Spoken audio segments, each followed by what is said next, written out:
Halo,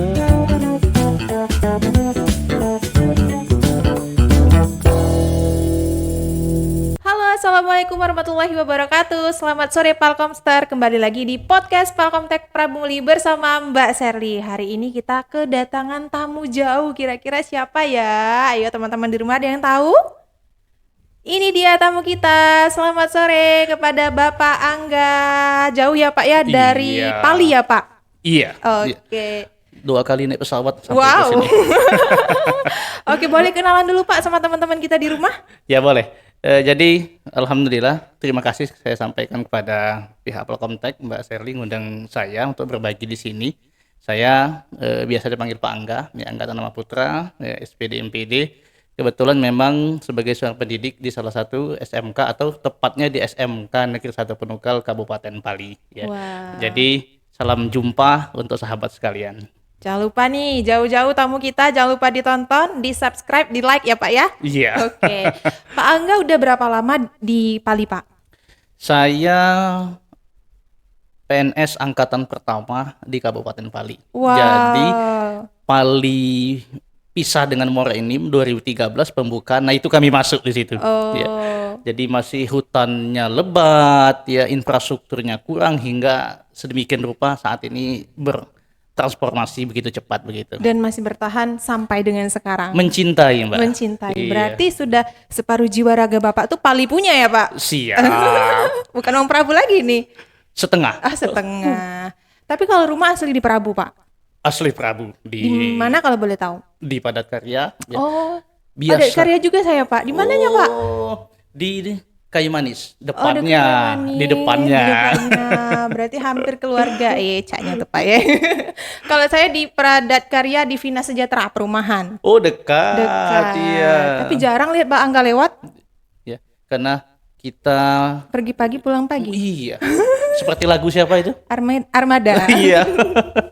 Tapi serius Pak, itu PP ya Pak ya dari PP. Oh. Ya, 1,5 jam. Jadi bolak-balik itu sekitar 3 jam. 110 km saya hitung itu setiap hari. Bawa bum-bum. Iya. Oh. Bawa kendaraan. Jam berapa Bapak biasanya pergi kalau pagi? Matahari terbit, pulang matahari terbenam. Wah. Iya. Demi mencari sebongkah berlian.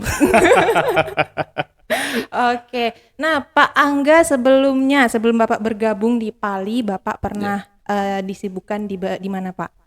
Ya, jadi kebetulan ya sebelum ikut ya di rekrutmen PNS di Pali, saya sempat aktif ya di Palembang ya di berbagai tempat ya. Salah satunya di Mitra Adiguna, Stikes Mitra Adiguna, saya sebagai pengajar di sana.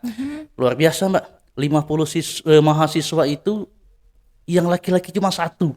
Yaitu saya. Semuanya itu Sisanya perempuan semua ya. Ya, jadi godaannya cukup kuat. Kemudian juga saya di D3 Ekonomi ya Unsri, sempat juga di mata kuliah MKU ya sebagai dosen LB di Universitas Sriwijaya. Lalu Universitas Terbuka dari tahun 2012 hingga saat ini saya masih nutor. Cuman bedanya kalau dulu tatap muka, sekarang saya online ambilnya. Oh. Nah, dan berbagai yang lain-lainnya saya mulai dari bimbingan belajar sampai ke saya juga di seorang pengajar di pondok pesantren saya pernah, lalu juga di SMA Sriwijaya Negara saya pernah, sudah nyicipin semua. Wah, Ya, banyak perjalanannya Pak ya. nyemplungnya di Pali. Oh.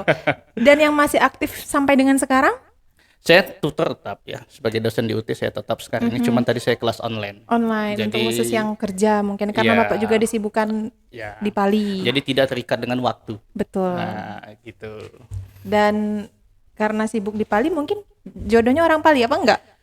Jodoh alhamdulillah orang Banyuasin. Orang Banyuasin. Iya, ya. Jadi saya Lahat, istri Banyuasin, rumah di Prabu, tugas di Pali. Nah, Itu dia. aduh. Kompleks. Kompleks ya Pak, komplit. Oke. Komplit, iya. Kalau anak ada berapa Pak? Untuk saat ini 2. 2. Iya. OTW 4. Oke. Nah, ngobrol-ngobrol tentang SMK Negeri 1 Penukal ya Iya. Pak ya. Iya. Ada program ekstrakurikuler apa aja Pak di Pali? Karena kan mungkin banyak teman-teman di Prabu Muli tidak terlalu mengenal SMK di luar ya Pak ya. Boleh Iya. dikenalkan sama teman-teman? Ya. Kami kebetulan SMK-nya itu kalau dulu kan dikenal dengan ada SMK, ada SNM, ada SMEA, ya. Nah kalau kita gabungan, jadi di sana ada perempuan ya, ada laki-lakinya ya. Jadi imbang kita itu ya. Jadi alhamdulillah kalau siswanya kurang lebih 900 lebih, 30 rombel di sana, maka Sudah makin banyak sekarang ya Pak? iya, ya alhamdulillah Zaman ya. dulu pernah main ke Pali, nggak sebanyak itu kayaknya. Iya, karena saya masuk 2015 itu 15 rombel, ya. Kemudian naik menjadi 17 rombel, menjadi 21, 24 hingga Wow, sekarang 30 rombel di sana. Ya. keren. Pengembangannya kita banyak sekali ya. Jadi mulai dari apa namanya itu ke panduan pramuka ya, paskibraka, kemudian talenta seni, bakatnya di olahraga, semua kita fasilitasi di SMK Nirsa Panukal sehingga memang semuanya terfasilitasi termasuk untuk ruang bahasa kita juga fasilitasi ya. Jadi ya sekalian promosi nih Mbak ya. Boleh nggak Ya, apa-apa? jadi kalau bingung ya untuk wilayah di sekitar Pali jangan ragu lah untuk gabung di SMK Negeri 1 Penukal ya. Kita siap memfasilitasi dan melayani sebaik mungkin dengan berbagai program yang ada. Oke, dan semakin ke sini akan semakin upgrade program yang sesuai perkembangan ya Pak ya? Iya, kebetulan kita SMK PK juga. Jadi Oh, SMK Pusat Keunggulan di Pali satu-satunya SMK Negeri 1 Penukal Pusat Keunggulan. sudah ada akreditasi? A kita. Oh, Iya. wow. Keren Pak Angga. Ini 3 periode, 4 periode, lanjut. Nah, program atau visi misi apa aja Pak yang udah berhasil selama di bawah naungan Bapak? Ya, kami tentu tetap saya sampaikan di bawah arahan Bapak Kepala Sekolah ya, karena memang saya di sana sebagai wakil kurikulum sejak 2015 ya. Jadi masuk tahun ke-11 ya, Iya, lumayan sebentar. lama Pak. Ya. Jadi berbagai program atas bimbingan Bapak Kepala Sekolah juga kita sudah banyak sekali mencapai beberapa program, salah satunya siswa kita sudah ada 8 atau 7 itu yang kuliah di Jepang. Ya, Wow, kita kuliah di keren. Jepang, kemudian juga di Cina ada kita satu, kemudian kalau saya tidak salah di Korea itu ada juga satu ya. Jadi lulusan kita juga walaupun katanya di desa tidak mau kalah dengan lulusan yang ada di kota. Betul. Jadi Iya. jangan pandang sebelah hidung Pak ya, sebelah mata maksudnya Pak. Sebelah mata, jangan pandang sebelah mata berarti ya. Karena kita dari dulu ada namanya mata pelajaran bahasa Jepang. Wajib ya Pak ya? Iya, masuk di sana ya. Apalagi kurikulum Merdeka kita mata pelajaran pilihannya bahasa Jepang dan bahasa Arab. Ya, jadi siswa itu memang kita haruskan selain menguasai bahasa Inggris, bahasa apa lagi? Inilah modal untuk masa depan yang lebih baik. Oke. Seperti itu. Biasanya Pak, program magang tadi itu bisa sukses ada kerjasama dari mana aja Pak? Ya, kebetulan tahun kemarin kita ya melaksanakan ya pusat keunggulan. Jadi siswa itu sebanyak 15 siswa kita kerjasamakan apa yang namanya lembaga bahasa Pancake Global Indonesia ya yang ada di Soekarno Hatta. Jadi siswa kita inapkan di sana selama 3 bulan dia Karantina kayaknya ya Pak ya? karantina ya, diajari di sana gratis. Oh, Semuanya sekolah yang bayar untuk wow. mempersiapkan supaya siswa tersebut siap diterima menjadi tenaga kerja di Jepang. Wow, Iya. keren. Pasti berebutan itu Pak ya? Oh Atau ada iya. tesnya Pak? Kita tes, Oh, tes. mulai dari fisik. Ya, jadi Oh. sekolah juga melakukan seleksi dalam hal ini. Betul. Ya. Jadi adil ya Pak ya? Iya. Kalau tidak ada kriteria nanti sikut-sikutan. Iya benar Iya. juga. Nah, kalau mau bahas soal tentang minat Pak, minat setelah lulus sekolah, kira-kira pelajar yang dari desa ini untuk lanjut sekolah tinggi itu berapa persen Pak? Kebetulan karena kita ini kejuruan ya. Jadi kalau kejuruan itu adalah memang mindset awal siswa itu ingin kerja. Betul. Ya, Dan ingin kerja. harapan wali-wali siswa juga pasti ke Iya, situ. Iya. Makanya yang kita kencengkan ini, kita kuatkan ini adalah bagaimana kemitraan dengan industri. Kalau dikatakan berapa persentase ingin kuliah, itu 25 sampai 30%. Lebih tinggi yang pengen cepet kerja ya Pak ya? Iya, ya. Makanya kita selalu penyelarasan kurikulum, magang industri, guru tamu, itu yang kita kedepankan supaya memang siswa ini siap ketika dia lulus dan langsung terserap di dunia kerja. Oke. Iya. Nah, apa bekal penting yang harus dimiliki oleh siswa Pak untuk siap terjun ke dunia kerja tadi?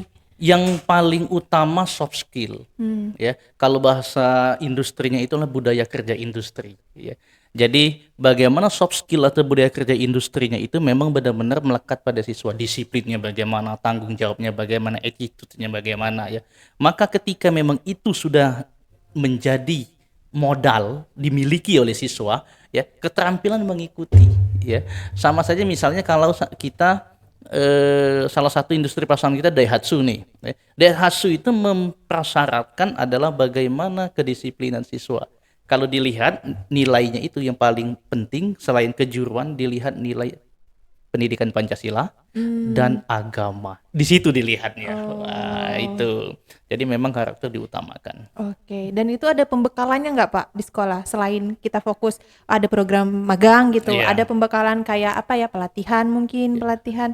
Kalau siswa kita datangkan guru tamu dari industri, ya. Kemudian siswa juga kita kirimkan di, misalnya kemarin kita kirimkan ke apa namanya salah satu industri Honda. Jadi dia langsung selain magang nih ya, kalau magang memang program wajib Program ini juga Pak Fajar. iya. Di luar itu kita magangkan dia memang untuk khusus siswa tersebut menggali lagi potensinya ya. Jadi program kita ada seperti itu. Oke.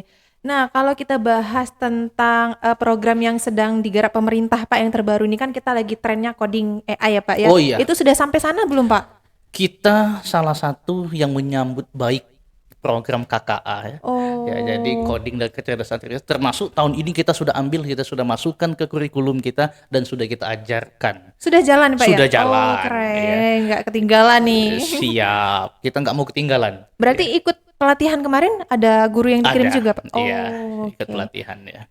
Ya, karena memang sebenarnya kebetulan kita ini ada SMK jurusannya teknik komputer jaringan.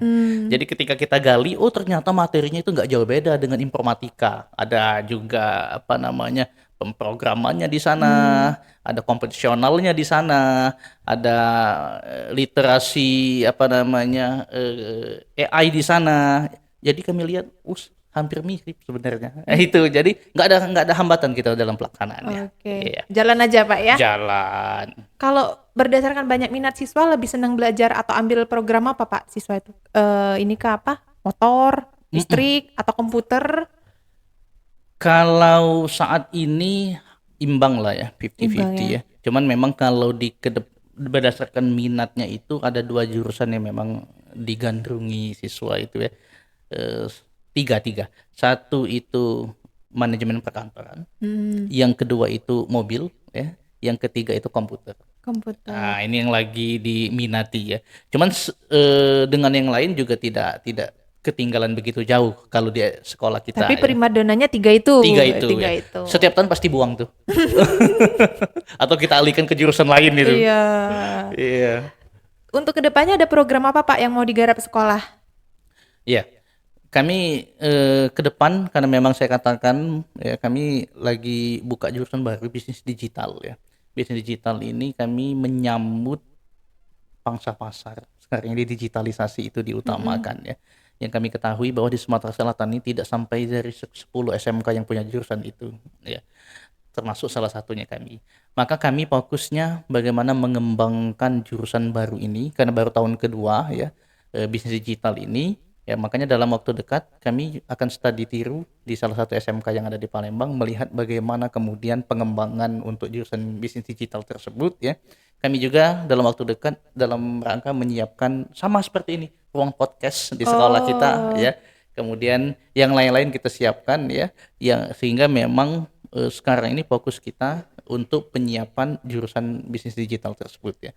Program lainnya tentu ya kita begitu banyak mengikuti program-program yang ada dicanangkan oleh pemerintah termasuk sertifikasi siswa melalui lembaga sertifikasi profesi. Ya, itu yang utamanya ya. Keren. Dan insya Allah itu akan jalan di tahun ini, Pak. Iya, Tahun ini. tahun ini. Bisa beberapa bulan lagi ya, Pak ya. Iya, Oke, good luck. Semoga Penukal semakin keren, Pak. siap. Berarti ada SMA, SMK, ada SMA-nya juga di situ, Pak ya? Ada berapa SMK di situ, Pak? Untuk di kabupaten, Di Pali. di Pali itu ada 12 SMK, Ada 12 SMK.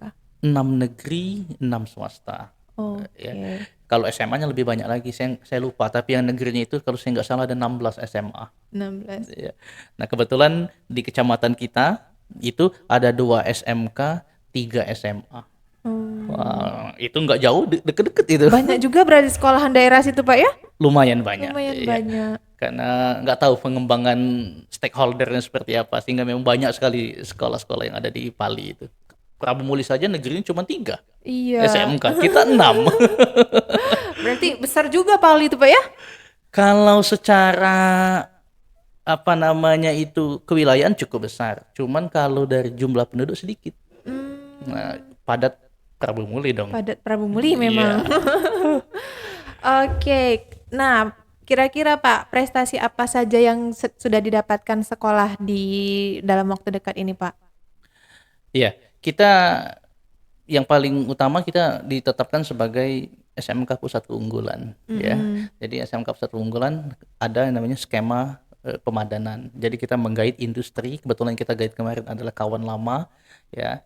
Solution, ya. Dia menginvestasikan dana ke sekolah kita, ya. Kemudian dibantu cukup besar dana pemerintah, sehingga memang kita bisa bangun bengkel mobil standar industri, ya. Nah, itu gurunya juga dilatih, ya, sampai kita diklatkan ke Balai Besar Medan, ya, selama keren. 3 minggu, ya. Kemudian kita kirimkan lagi guru kita ke Toyota Daihatsu, ya, Daihatsu yang ada di Pelaju selama 2 minggu juga, ya. Lalu ada guru kita kirim, pokoknya habis gurunya dikirim semua, ya, dalam program tersebut, ya. Jadi dibantu lagi full alat di dalamnya. Nah, maka saya pikir salah satu capaian terbesar kita adalah bisa mendapatkan gelar yang namanya SMK Pusat Keunggulan Skema Pemadanan tersebut. Wah, keren. Tangan dulu teman-teman. Nah, kalau dari tadi kita udah bahas baik-baiknya, kita mau cerita sedikit atau kita bahas tentang sedikit buruk-buruknya. Apa Iya, ya itu? Nah, Bapak, menurut Bapak bagaimana Bapak mengomentari yang lagi viral sekarang nih? Kita kan lagi lihat di sosmed nih Iya. sering seliweran kalau misalkan guru Ya, itu nggak mau salah apa ya, takut salah menegur siswa karena nanti viral gitu. Benar. Nah, gimana Bapak menanggapinya? Atau selaku Bapak sendiri gimana Bapak Pengalaman aja menanggapi punya nggak gitu ya? Iya. Gimana, Pak? ya. Kami dilema, ya.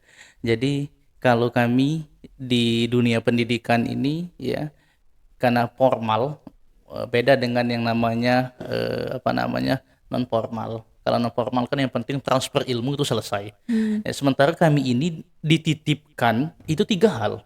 Satu, isi kepala, ya, yaitu dengan pengetahuan yang luas. Yang kedua, attitude-nya, etikanya itu tolong diperbaiki. Yang ketiga, skill-nya tolong dilatih. 3 ini diamanatkan untuk kami didik siswa tersebut. Jadi orang tua itu menitipkan ke kami 3 hal ini. Ya. Tapi dengan kencangnya sosmed sekarang, dikit-dikit ada yang namanya HAM, ya.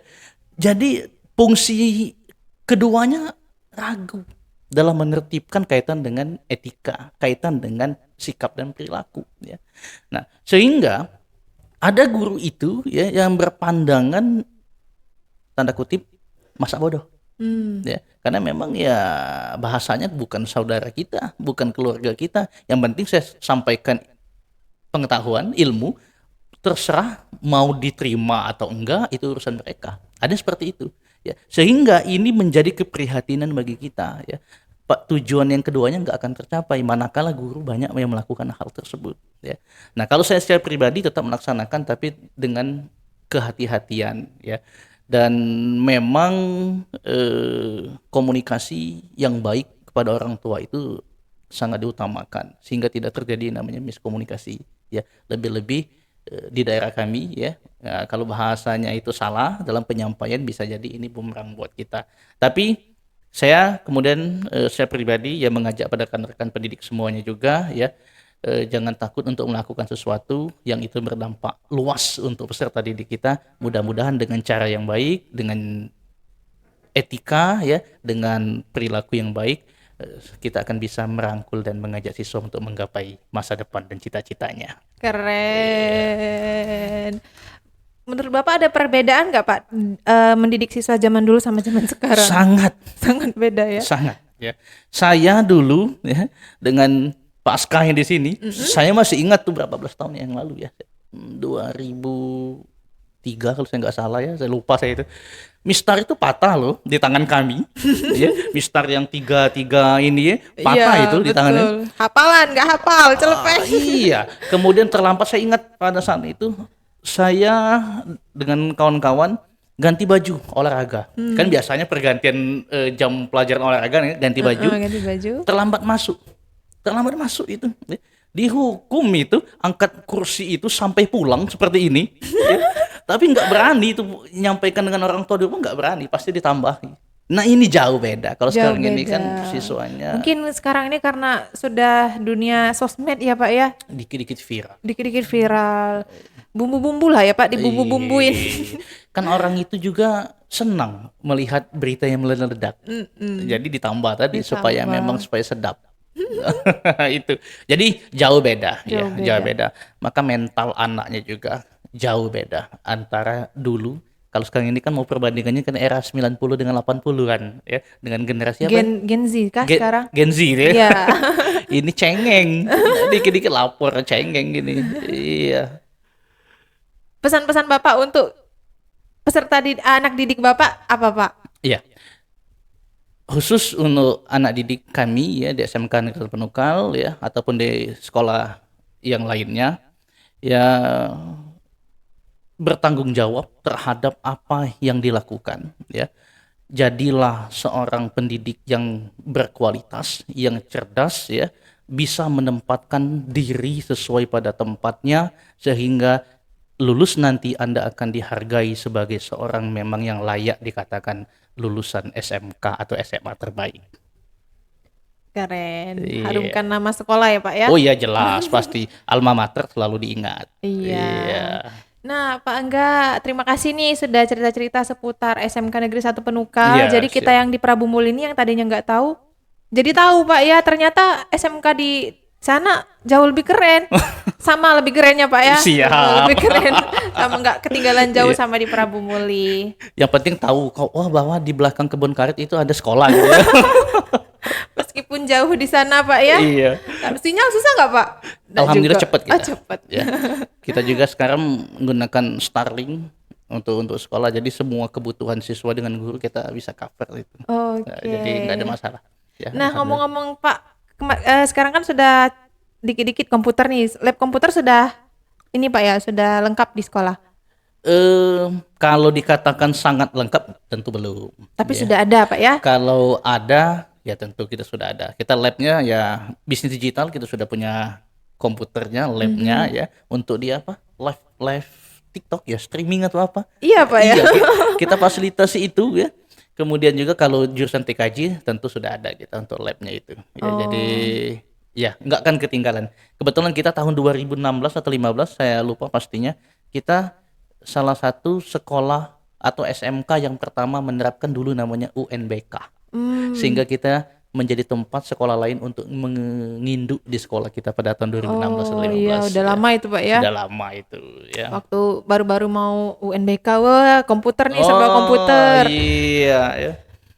Oke, nah boleh lah Palkomtek nanti sekali-sekali main Pak. Siap. Rencananya mau ke Pali lagi nih tim kita. Siap. Mau nawarin anak-anak Pali, siapa tahu setelah lulus sekolah kan mau belajar di sini. Siap. Welcome. Welcome ya. Welcome, ya. Nah, menurut Bapak seberapa penting Pak komputer untuk bekal bekerja? Saya mengatakan komputer ini sebagai nyawanya, modal utama. Maka saya sampaikan bahwa ya semua jurusan, bukan hanya jurusan komputer, baik itu di otomotif, saya sampaikan kamu harus menguasai, nak. Ya, menguasai namanya IT. Sekarang ini mau melamar pekerjaan itu manual kayak dulu ya, antar, kemudian Betul. interviewnya datang secara enggak.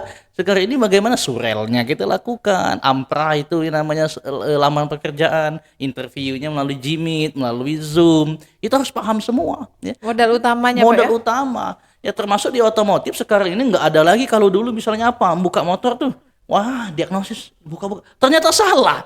Ya, mau masanya nggak tahu lagi. Kalau sekarang komputerisasi semua, tinggal kita masukkan, colok, nanti sistem mencari. Oh ternyata kerusakannya di item ini. Itu semuanya kecanggihan yang ada sekarang ini. Jadi kalau saya nggak mengikuti, nggak bisa bersaing. Jadi apapun jurusannya di SMK, komputer IT adalah senjatanya. Iya, betul sekali. Oke, terima kasih Bapak. Bapak sebagai Narasumber juga. narasumber Iya. di Sekolah-sekolah ya, di apa namanya, kemarin barusan saya baru pulang dari SMK 1 Sungai Rotan, ngisi materi di sana. Oh, cak mana masuk ke situ Pak ya? Hmm, perkembangan kurikulum ya barangkali ya. Perkembangan kurikulum. Apa namanya, Bapak selama Bapak menjadi pendidik, barangkali sudah pergantian beberapa kali kurikulum, termasuk yang baru ini loh Pak, yang lagi heboh-heboh, mungkin begitu ya. Oh gitu, boleh lah. Iya. Oke. Nah, selama Bapak apa Pak tadi Pak? Selama menjadi seorang pendidik. Selama menjadi seorang pendidik sudah iya. berapa kali ganti kurikulum? Iya. Oke. Apa bedanya gitu ya, ya, Oh. sehingga saya menyampaikan itu sebenarnya. Oke. Yang lagi Irfan, maaf ya nanti kamu cut bagian sini Irfan. Oke. Yang lagi. Nah, Bapak selama Bapak menjadi pendidik kira-kira sudah berapa kali ganti kurikulum, Pak? Ya. Yang paling saya rasakan 3 kali, walaupun sebenarnya itu revisi juga ya. Jadi 2016 kalau saya nggak salah ya, sebelumnya sebenarnya sudah 2015. Itu kurikulum 2013, zamannya Pak, boleh sebutnya mereknya? Boleh. Pak Anies Baswedan waktu itu ya. Jadi dia mendobrak bagaimana perubahan kurikulum 2013, walaupun revisi juga, revisi 2016, revisi 2017, terakhir revisi 2018 ya. Lalu kurikulum Merdeka ya. Yang lagi jalan sekarang, Pak ya? Iya, tapi ini ditambah kalau sekarang ini. Sekarang ini Oh. pendekatan melalui pendekatan mendalam atau deep learning ya. Oh. Kalau yang lainnya sebenarnya sudah ya KTSP, saya juga mengalami itu. Nah, sejak 2003 kurikulum 2013 ya, saya kebetulan menjadi instruktur ya, instruktur kabupaten. Jadi kami diberikan tanggung jawab, dulu namanya LPMP. Kalau sekarang kan namanya BPMP yang ada di Indralaya ya. Nah, jadi LPMP menugaskan kami menjadi, bisa dikatakan apa ya, narasumber saya katakan terlalu tinggi barangkali ya. Berbagi lah ya. Jadi dikumpulkan pada saat itu dari 17 kabupaten kota di asrama haji. Nah, kami menjadi pengisi acara yang di sana ya, untuk menyampaikan bagaimana kurikulum 2013 transformasi dari KTSP ya ke pengimbasan di kabupaten. Di kabupaten 2017 saya diberikan kepercayaan untuk memastikan SMK-SMK yang ada di Kabupaten Pali telah 100% melaksanakan kurikulum 2013 pada saat itu ya. Keren. Berlanjut ya ke kurikulum Merdeka. Saya menjadi apa ya, trainer kurikulum Merdeka. Saya kebetulan 2023, kalau saya hitung mungkin sekitar 11 SMK yang saya datangi ya, berbagi ya di situ sebagai fasilitator dan narasumber juga. Luar dan dalam kota, Pak ya? Luar dalam kota ya. Yang jauh itu ada di Semendo Darat Laut. Wow. Iya. Saya baru tahu ternyata Semendo Darat Laut lumayan jauh ya. Dari Morinim ke sana 2 jam lagi, kiri kanan lereng bukit ya. Nah, jadi wilayah Morinim ya sampai ke Tanjung Agung, Bablas, sampai ke sini, sampai ke Sungai Rotan. Nah, itu bukan Banyak hanya perjalanan Bapak ya? lumayan ya. Kalau untuk ilmu jangan pelit. Nah, itu supaya selalu bertambah. Iya. Ya.